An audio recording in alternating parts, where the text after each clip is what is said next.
সেদিন বৃষ্টির সময় খালি বাসায় আমাকে একা পেয়ে আমার শ্বশুর অরুণ আমাকে যেভাবে ডাব গাছে উঠলেন সেটা শুনলে তোমাদের শরীরের লোম দাঁড়িয়ে যাবে, তোমাদের মন ছুঁয়ে যাবে এই গল্প শুনলে।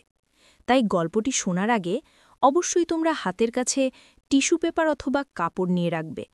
আমার প্রাণের বন্ধুরা, যদি আমার এই গল্পটি তোমাদের ভালো লাগে তাহলে অবশ্যই এই ভিডিওতে একটি লাইক দেবে। আমাদের পরবর্তী ভিডিওগুলো নিয়মিত পাওয়ার জন্য চ্যানেলটি সাবস্ক্রাইব করে বেল আইকনটি বাজিয়ে দিও। আমার নাম অবনী, আমার বয়স ২১ বছর। আমার বিয়ে হয়েছে মাত্র ২ বছর হল।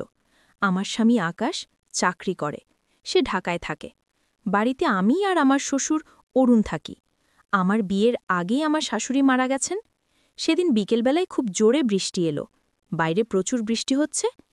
আমি বসে টেলিভিশন দেখছি। হঠাৎ আমার শ্বশুর অরুণ আমাকে ডাকলেন, বললেন, বৌমা, একটু আমার রুমে এসো তো। আমি তার রুমে গিয়ে বললাম, বাবা, কি হয়েছে? তিনি বললেন, আমার পা ব্যথা করছে, আমার পায়ে একটু তেল মালিশ করে দাও। আমি বললাম, ঠিক আছে, আপনি একটু অপেক্ষা করুন, আমি তেলটা গরম করে নিয়ে আসি। এই বলে আমি রুম থেকে চলে গেলাম। বন্ধুরা, তোমাদের আর একটি কথা বলে নিই। আমার বিয়ের আগে আমার স্বামী আকাশ কিন্তু আমাকে দেখতে যায়নি। আমার শ্বশুর অরুণ আমাদের দুঃসম্পর্কের আত্মীয় লাগে। হঠাৎ একদিন আমাদের বাড়িতে বেড়াতে এসেছিলেন। আমাকে দেখে তার খুব পছন্দ হয়েছিল, তাই আমার মা বাবাকে বলে আমাকে তার ছেলের বউ করে নিয়ে এলেন। ছেলে সরকারি চাকরি করে, তাই আমার বাবা মা আমাকে বিয়ে দিয়ে দিলেন। তখন থেকেই অরুণ আমার প্রতি দুর্বল, কিন্তু আমারও কেন যেন তাকে খুব ভালো লাগে। তার বয়স ৫৫ বছর হলেও দেখতে এখনও অনেক সুন্দর লাগে। বিয়ের পর থেকে দেখতাম শ্বশুর অরুণ আমাকে চোখে চোখে রাখতেন।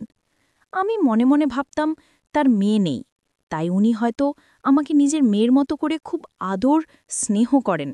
সবসময় আমাকে জিজ্ঞেস করতেন, তো বৌমা, তোমার কি লাগবে?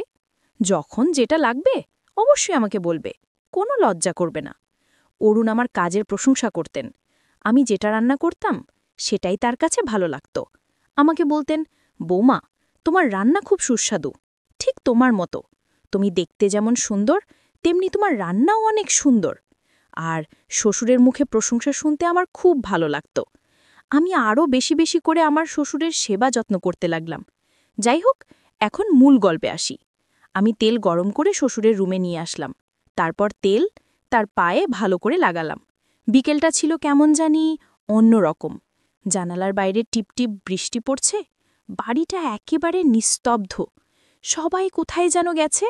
আমি আর বাবা, মানে শ্বশুরমশাই, অরুণ এই বিশাল বাড়িতে একা। একটা হালকা কাঁপুনি লাগছিল গায়ে। মনে হচ্ছিল এক কাপ চা পেলে ভালো লাগত। আমি চুপচাপ উঠে রান্নাঘরে গেলাম চা বানাতে। হঠাৎ শুনলাম পেছনে নরম পায়ের শব্দ। ঘুরে দেখি বাবা দাঁড়িয়ে আছেন। হেসে বললেন, তুমি তো একা একা, ভাবলাম একটু কথা বলি। আমি বললাম, চা বানাচ্ছি, আপনি বসুন, নিয়ে আসছি। তিনি বললেন, না, আমি তোমার সাথে বসেই কথা বলি। আমরা দুজনে রান্নাঘরের জানালার ধারে বসে পড়লাম। বাইরে বৃষ্টি পড়ছে, হালকা ঠান্ডা বাতাস বইছে। বাবা বললেন, বৌমা, জানো, এই বাড়িটা আগে এমন নীরব হতো না। তোমার শাশুড়ি থাকলে কত কথা হতো। আমি বললাম, তার কথা শুনতে ভালো লাগতো আমার। আপনি বলুন না, তার কিছু স্মৃতি। আমি একটু থেমে বললাম, আমি তো এই বাড়ির মেয়ে, আপনার মেয়ে হয়েই থাকতে পারি। বাবা হেসে বললেন, হ্যাঁ বৌমা, তুমিই তো আজ আমার সবচেয়ে আপন। আমি বুঝতে পারি এই সম্পর্কটা শুধু আত্মীয়তার নয়, এক গভীর হৃদ্যতার। শ্বশুরমশাই অরুণ ধীরে ধীরে বললেন, তোমার শ্বশুর হোক কিংবা বাবা, একটা বন্ধুত্ব যদি গড়ে ওঠে তাহলে জীবনটা আরও সুন্দর হয়ে যায়। আমি মাথা নাড়লাম। সম্পর্ক তো যত্ন আর সম্মানেই গড়ে ওঠে। তখন আমি হাতটা একটু থামালাম। তিনি বললেন, তোমার হাতের স্পর্শে শুধু শরীর নয়, মন শান্তি পায়। আমি একটু হাসলাম। আপনি এমন বললে আমি আরও লজ্জা পাই বাবা। শ্বশুর হেসে বললেন, লজ্জার কিছু নেই, ভালোবাসা তো সম্পর্ককে আরও সুন্দর করে তোলে।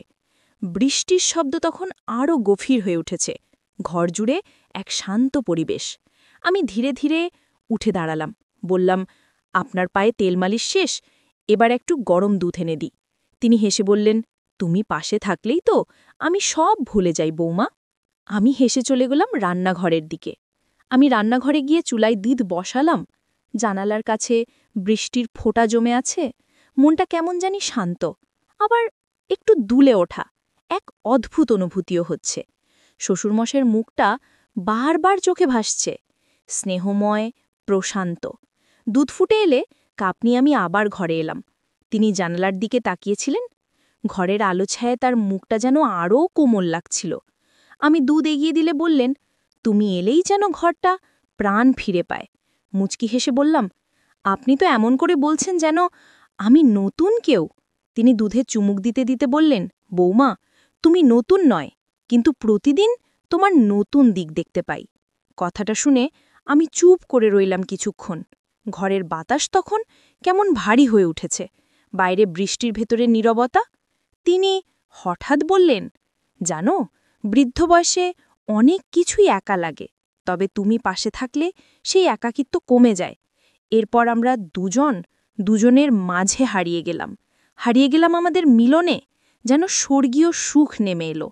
আজ আমার সমস্ত দেহ, মন, প্রাণ সব সঁপে দিলাম তার চরণে। আর আমার শ্বশুর অরুণ আমাকে জড়িয়ে ধরে বললেন, তুমি কেন আরও আগে আমার কাছে এলে না? এরপর আমরা মাঝে মধ্যে এভাবে একসাথে সময় কাটাতাম, যা খুশি তাই করতাম। আজ এখানেই শেষ। অন্যদিন আবার নতুন গল্প নিয়ে আসব। পারলে এই ভিডিওটি শেয়ার করে দিও। কোনো মন্তব্য বা অনুরোধ থাকলে কমেন্টস করে জানাবে। সবাইকে ধন্যবাদ।